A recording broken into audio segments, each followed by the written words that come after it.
Já falamos sobre o Pai Nosso, sobre a Ave Maria, já falamos sobre o Magnífica, já falamos sobre a oração do Espírito Santo e a sequência de Pentecostes. O que é que está faltando mais agora, hein?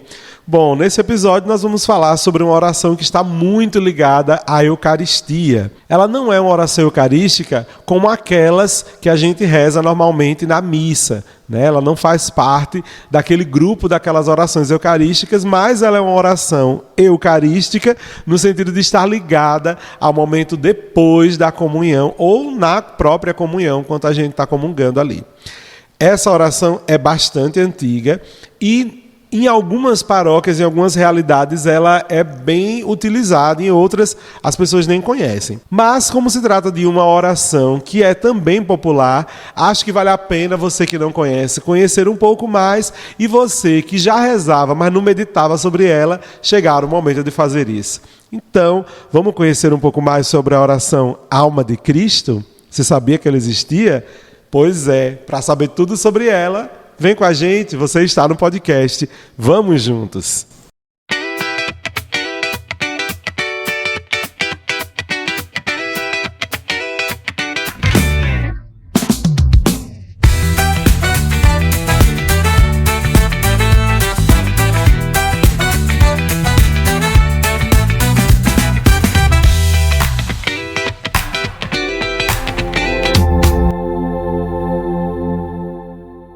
Minha gente, a gripe chega para todos, né? Mesmo para aqueles que tomam a vacina. No comecinho do mês de junho, eu tomei a vacina da gripe, mas aí, minha gente, ela me pegou recentemente, tá? Ela foi interessante, porque foram vários banhos de chuva involuntários, logicamente. Foram várias mudanças de temperatura, foram várias limpezas em vários depósitos que estavam há muitos anos sem limpeza. Então, assim, ela até que valeu bem. Só que agora me pegou. Então, eu estou me curando ainda do processo da gripe, mas eu espero que não seja tanto incômodo para vocês. Bom, sejam todos bem-vindos e bem-vindas a mais uma edição do podcast Vamos Juntos. Eu sou o Padre Neto, gripado, salesiano de Dom Bosco, e estou aqui acolhendo vocês com muito carinho, com muita alegria, para a gente conhecer, aprender mais, meditar sobre as orações da nossa igreja, nesta série que nós estamos fazendo aí e que continua agora com mais um episódio sobre a oração Alma de Cristo. Como é que vocês estão, hein? Espero que vocês estejam bem. Quem está vindo pelos streams, um abraço, meu carinho. A você que está chegando também pela rádio, mais uma semana a gente aqui juntos, né? Que alegria receber você aqui. Se você é novo aqui no podcast Vamos Juntos, se é nova no podcast Vamos Juntos, seja bem-vindo e bem-vinda. É uma alegria muito grande ter vocês por aqui para a gente seguir nessa estrada de conhecimento, de fortalecimento da fé, de aprendizado. Quem já está aqui há muito tempo também, meus amigos e amigas, né? Obrigado pelo carinho, pela perseverança e acreditar no nosso projeto de estar com a gente. O que eu te peço, agora que você já sabe que o nosso podcast é muito maravilhoso, que você compartilhe com o máximo de pessoas que você puder, com as pessoas mais legais da sua lista de contato, assim espero, viu? Manda para alguém que você acha que vai gostar de saber sobre essa oração Alma de Cristo. Ela tem sido rezada aí por muita gente, em muitos lugares. Eu mesmo só vim conhecer essa oração quando eu vim morar aqui em Aracaju, em 2008. Então, toda a minha vida na minha cidade, eu nunca tinha ouvido sobre essa oração. Não que eu me lembre, né? Pode ser que tenham rezado lá e eu não me lembro. Minha memória é horrível. Mas eu não me lembro mesmo, não. Eu vim conhecer ela aqui em Aracaju. Vamos conhecer um pouquinho sobre ela nesse nosso episódio de hoje. Inclusive você que nos acompanha, por favor, não deixe também de comentar, de dar like aí, se você está pelas redes sociais, tá bom? Vai ajudar a gente. E segue a gente lá no Instagram, minha gente. Vai ser bom a gente bater um papo. Procura por nós, podcast Vamos Juntos, lá no Instagram.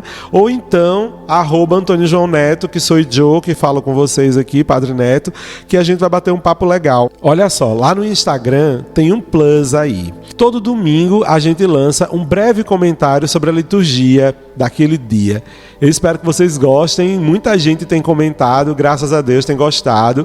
Então vão lá pro domingo escutar a gente, ver a gente lá no Instagram. É um dia mais tranquilo, você tem mais tempo de olhar, não é? Então, antes da missa ou depois da missa, é uma complementação, vamos dizer assim, da homilia que você vai ouvir lá do seu pároco, do padre que está lá na sua paróquia, tá bom? Vamos embora então partir para o tema de hoje, né? Já conversamos bastante e agora vamos embora. Gente, então, a gente sabe que quando a gente comunga, a gente se aproxima muito de Cristo. Estamos ali em unidade com Ele.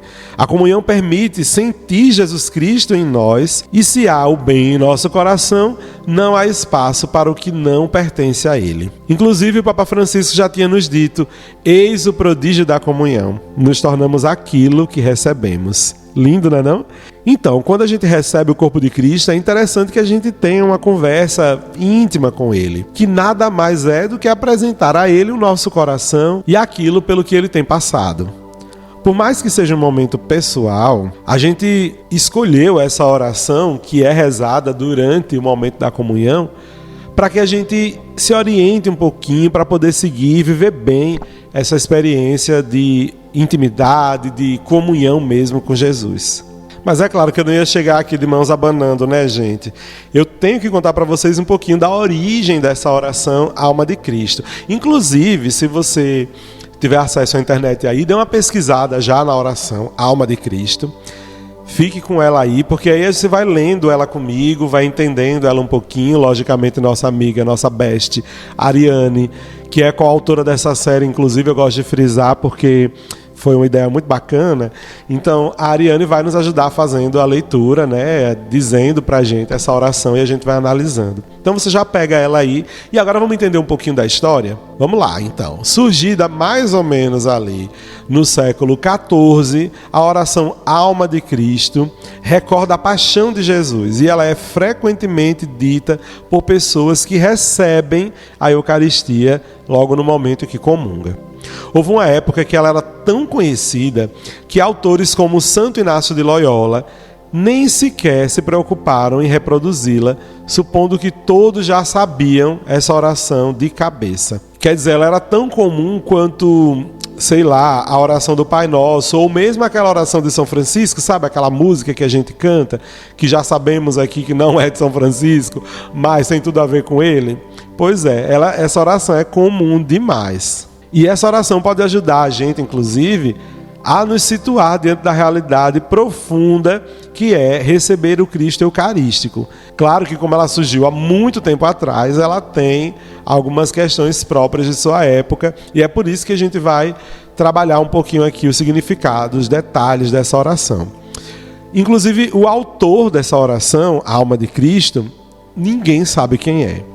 Mas muita gente atribui a autoria dessa oração a sabe quem? Ao Papa João XXII. Pois é. Mas outro autor que também as pessoas acham que escreveu essa oração teria sido Santo Inácio de Loyola mesmo. Justamente porque essa oração aparece num livro muito famoso dele, que são os Exercícios Espirituais. Bom, de qualquer maneira, gente, as primeiras versões impressas dessa oração podem ser encontradas em livros publicados há mais de 100 anos antes do nascimento de Santo Inácio. Então, realmente não foi ele que escreveu, que criou essa oração, né? Mas foi um dos grandes popularizadores dessa oração. Um texto muito parecido dessa oração pode ser encontrado em uma inscrição na entrada do Alcázar de Sevilha, que é um palácio real, né, lá da Espanha, que foi colocada lá entre 1350 e 1369. Então, assim, é muito fácil de entender por que Santo Inácio amava tanto essa oração Alma de Cristo. Essa oração tem imagens bem vivas que permitem àquela pessoa que está rezando, enquanto ela reza, meditar na paixão de Jesus e também na relação própria com Cristo.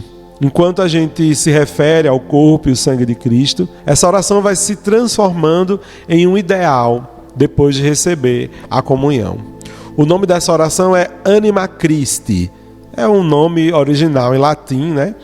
Mas aqui no Brasil a gente chama de Alma de Cristo mesmo. Antes da gente partir agora propriamente para a oração, só dizer a vocês, né? Depois que a gente comunga, é interessante, é o que se pede, né? É que a gente aguarde silenciosamente chegar o momento do oremos da liturgia, né? Mas essa oração, como ela ficou muito popularizada e a gente entende o contexto, né? A participação na Eucaristia tinha um contexto um pouco diferente no quesito de forma desde o período pré-conciliar para o período pós-conciliar, né, na reforma do Vaticano II, na reforma da liturgia, que essa oração passou, né? E aí muita gente reza. Então, assim, o que é que se pede de verdade depois da comunhão? Uma oração silenciosa.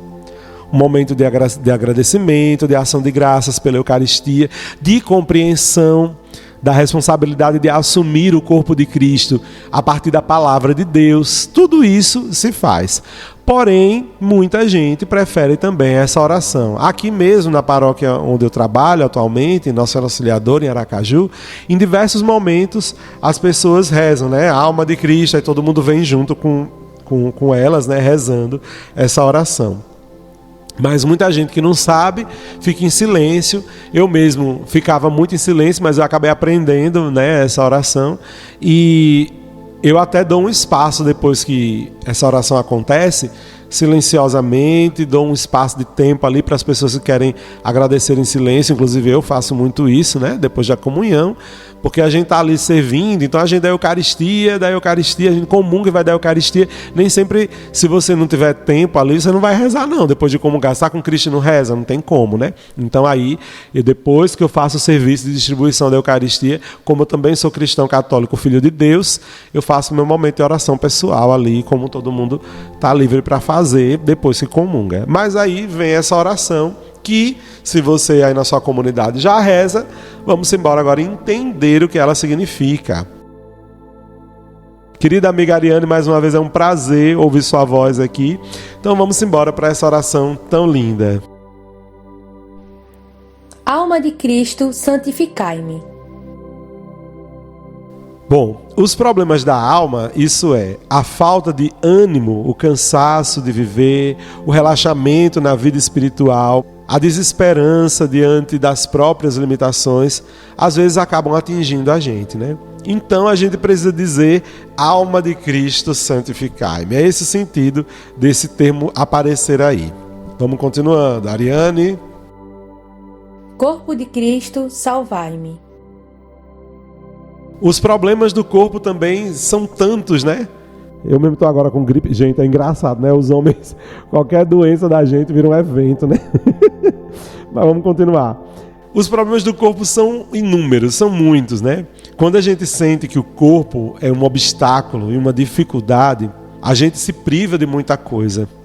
Quando a gente sente a contradição entre o que a gente quer e o que a gente faz, entre os desejos e a realidade, quando a gente entende a falta de força física e as limitações que vão invadindo a gente, principalmente com o passar dos anos. Então, diante de tudo isso, a gente pede que o corpo de Cristo nos salve. Salve também o nosso corpo.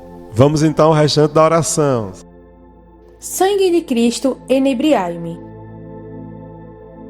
Os problemas da fraqueza da nossa vida, quando a gente fica para baixo, fica meio murcho, o cálculo exagerado, poupando a própria vida e os relacionamentos, a experiência do egoísmo, da busca do bem-estar e da comodidade, quando a gente percebe que falta generosidade e maior compromisso na vida, quando a gente sente a desolação tomar conta de nós, então a gente pede que o sangue de Cristo nos inebrie.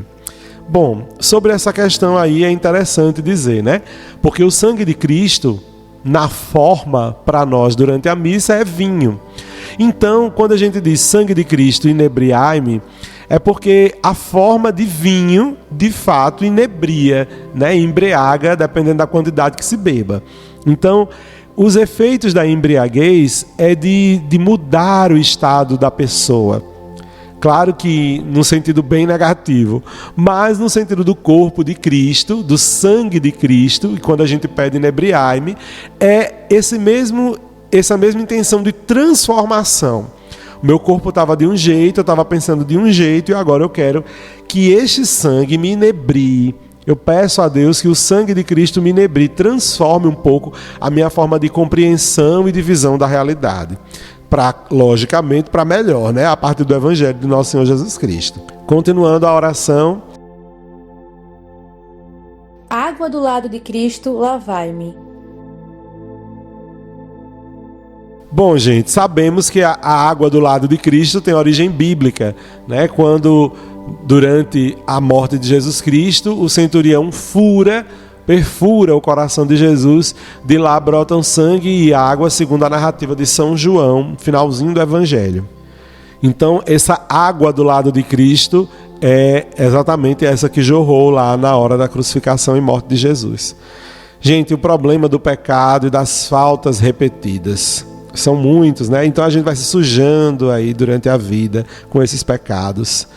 Quando essas mesmas recaídas e os hábitos maus se impõem a nós, quando a mentira e o engano parecem sobrepor-se ao verdadeiro sentido da vida, quando a mentira e o engano parecem ficar acima do verdadeiro sentido da vida, quando o passado negativo pesa demais e nos faz sentir sujos e malvados, então aí a gente pede, lembrando também do nosso batismo, que a água do lado de Cristo possa nos lavar, possa limpar os nossos pecados, esses que a gente ainda assim insiste em praticar ou não teve coragem ainda de trabalhar a origem deles para se transformar, né?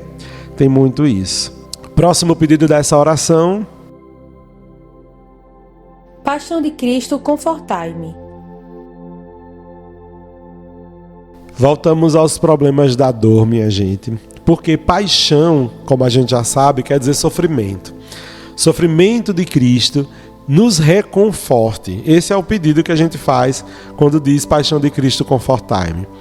As dificuldades interiores e exteriores, ou seja, as nossas e também as dos outros, quando elas estão bem fortes aí, quando a gente também tem dificuldade de controlar os próprios sentimentos, os medos, por exemplo, os aborrecimentos, as tristezas. Muita gente chega para nós na confissão dizendo: "Ai, padre, eu estou muito estressado", como se o estresse fosse um pecado, né? Mas a gente entende que a pessoa está passando por sofrimento. O medo diante dessas dificuldades e o pavor diante da dor, quando eles estão muito fortes e quando a gente acha que está realmente sem força, a gente pede de verdade a Deus que a paixão dele, que o sofrimento dele seja conforto para nós. Quando a gente escuta muita gente dizer assim: "Mais sofreu Jesus". Inclusive a nossa querida beata Laura Vicunha dizia muito isso, né? Mais sofreu Jesus. Então a paixão de Cristo, de fato, vem reconfortando a gente. Continuando, Ariane. Ó bom Jesus, ouvi-me. Esse pedido está ligado às questões de oração. Quando a gente sente que a nossa oração se transforma num problema, que é só dificuldade, que é só BO, e que parece que a fé e o amor da gente estão enfraquecendo, quando a gente não reza de verdade, ou quando a gente se sente longe de Deus e parece que Ele já não escuta a gente, quando a gente duvida até da infinita misericórdia de Deus, achando que Ele não nos perdoa, por mais que a gente confesse tal e tal pecado, é quando a gente precisa de fato ter certeza de que Ele nos escuta. Então, cabe nesse momento dizer: ó bom Jesus, ouvi-me. Próximo pedido que a gente escuta nessa oração é qual, Ariane? Dentro das vossas chagas, escondei-me. Ao entender o dentro das chagas, então a gente já vai penetrando ali, vai saindo um pouco da superfície, né? E muitas vezes a gente tem uma questão aí em relação à nossa fé, que é a superficialidade, a falta de consciência na profundidade da vida de fé. Então, quando a gente diz: dentro de vossas chagas escondei-me, a gente está pedindo então para que Cristo venha cuidar da gente quando a gente se deixa levar pelos condicionamentos pessoais e sociais. Quando a gente se deixa levar pela preguiça ou pelo cansaço e a gente fica na superfície da oração. Quando nos sentimos escravos das circunstâncias que nos rodeiam e a gente acaba perdendo nossos sonhos mais bonitos. Quando a gente percebe que está faltando coerência e apenas cumprimos algumas funções sem profundidade, sem convicção. Quando o nosso texto fica só uma obrigação, quando ir à missa se torna algo assim pesaroso para nós, então a gente, e principalmente, viu, quando o que a gente reza não vai para a nossa prática, então a gente pode pedir: Senhor, me escondei dentro de vossas chagas, né? Que a gente não se afaste dele. E é isso que a oração vai continuar dizendo. Não permitais que eu me separe de vós. Aqui a gente está tocando no ponto que a gente pode dizer de afetividade espiritual. E a gente tem problema nisso quando a gente não se compreende e apenas se sente. Quando falamos e nada comove. Quando a fé se torna muito fria e irracional. Quando a própria pessoa de Jesus se torna apenas um conceito, uma ideia. Quando a gente perde a alegria e a bondade e a gente vai achando que Deus está longe mesmo e que nos olha nos castigando. Quando a gente sente que a tristeza e a falta de fé invadem o nosso interior, então de fato a gente pede que a gente não se separe de Cristo. E aqui eu vou atualizando também isso, né? A gente vai digerir, logicamente, a matéria do corpo de Cristo. Ele vai entrar em nossa corrente sanguínea, só que a gente não pode, de fato, se separar de Jesus. Porque a gente vai acabar se perdendo da gente mesmo. Já que Cristo é o ideal do ser humano. Já que Cristo é aquilo que a gente de fato tem que viver e ser.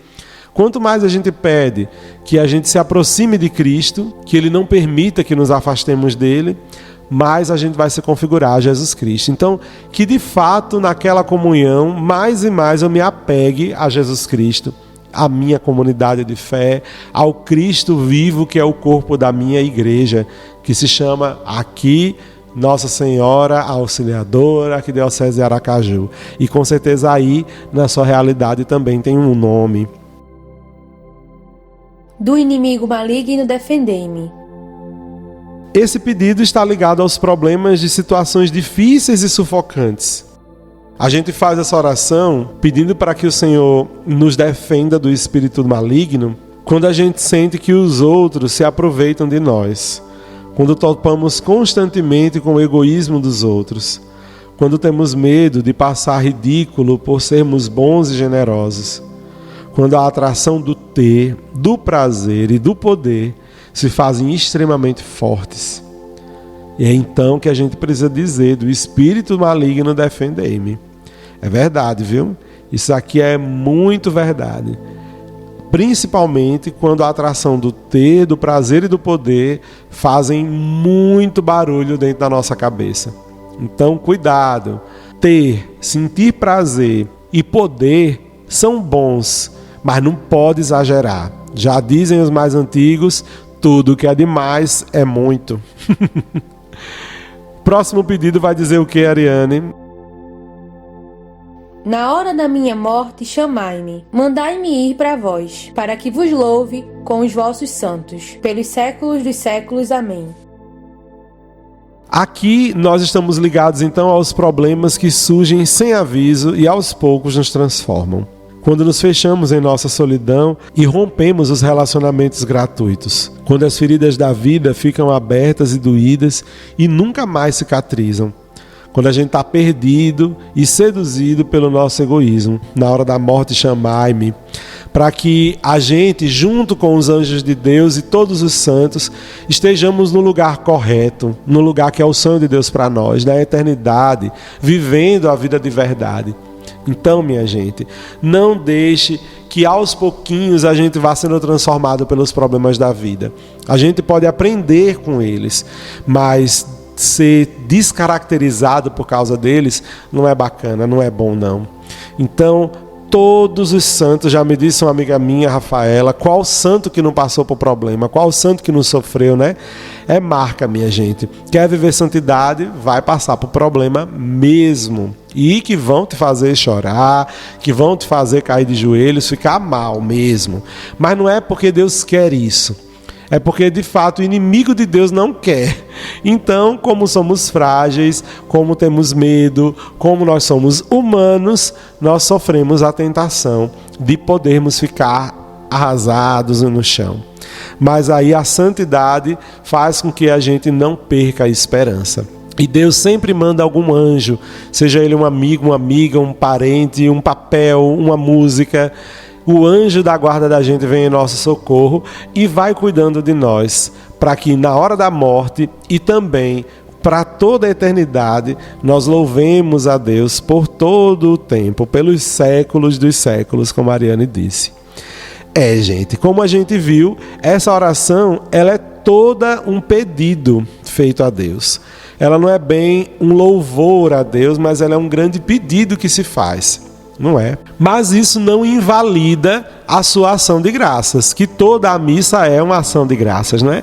Mas mesmo que você reze esta oração, mesmo que em sua comunidade ela aconteça, todo mundo reze junto, como aqui em Aracaju se faz, e também em outras realidades nossas, não esqueça de você, dentro do seu coração, prorromper um bonito louvor a Deus depois da Eucaristia, agradecendo a Ele de fato pela possibilidade de se aproximar, de ficar tão íntimo ao ponto de viver uma comum união, uma comunhão com o próprio Deus. Agradeça a Jesus Cristo depois da comunhão. Mesmo que sua vida esteja muito difícil, pelo menos Ele te deu a possibilidade de se aproximar dele ali na Eucaristia, em seu corpo e sangue, não é? E se você não comungou, se você não ingeriu o corpo e sangue de Cristo, isso não quer dizer que você está longe não, viu? Porque a palavra também, como disse o próprio texto bíblico, está em nossa boca, está em nosso coração. Tal qual a Eucaristia, ela entra em nós. Então que a palavra de Cristo também penetre em você e diante do Cristo Eucarístico que a gente aprenda, que a gente desenvolva a consciência de sermos cristãos melhores. Você conhecia essa oração? Será que ela foi novidade para você? Mas ela não é uma novidade nova não, viu? Ela é uma novidade bem velha. Vocês viram aí que desde 1300 que ela está rolando por aí, já estamos em 2025. Olha só quanto tempo ela está sendo dita e sendo ponte também de fé para tanta gente, né? Espero que você tenha gostado desse episódio de hoje, conhecido um pouquinho sobre essa oração, entendido um pouco mais sobre sua vida de fé. E se na sua comunidade vocês já rezam, agora você vai rezar bem confiante, bem consciente sobre tudo o que ela significa. Espero que a gente se encontre então num próximo episódio. Saúde para todos nós, não é? E que a sua próxima comunhão não se esqueça de rezar pelos seus amigos, não se esqueça de agradecer pela vida e pedir por nós do podcast Vamos Juntos também, para que a nossa missão continue se expandindo aí, levando a graça, o amor e o conhecimento do nosso Senhor Jesus Cristo a tantos e tantos corações, tá bom? Fica com Deus, nos encontramos então no próximo episódio. Aguardo por vocês bastante feliz e ansioso. E aí, vamos juntos?